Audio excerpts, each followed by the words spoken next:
Transport Minister Audley Shaw has warned of increased measures to stamp out the practice of people buying driver's licenses.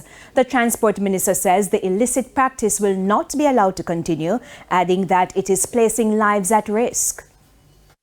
The new road traffic regulation, which will come into effect on February 1, has been touted a game changer. There's an expectation that the hefty fines will act as a deterrent to the recklessness on the roads, which will in turn reduce road fatalities. However, there's a view that in order for the country to see significant improvement, the government must address the illegal practice of buying driver's licenses. Transport Minister Audley Shaw addressed the issue while speaking in St. Anne recently. They're not taking a test for the driver's license. They're buying it.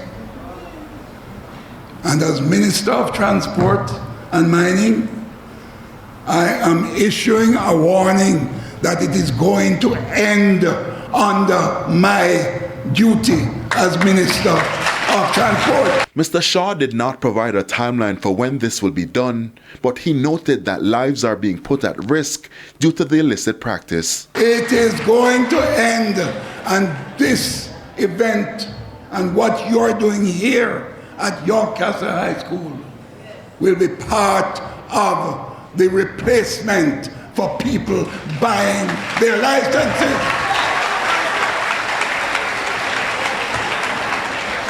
Because that is part of the problem why we're having so many accidents on the road and so many deaths on the road. He was speaking at the graduation of the first cohort of students in the driver education program at the St. Anne-based York Castle High School on Friday. 36 students who participated in the program were successful in the driving test administered by the Island Traffic Authority. Be safe, observe all road signs and protocols, don't speed, and control your ego. Anthony Lugg, TVJ News.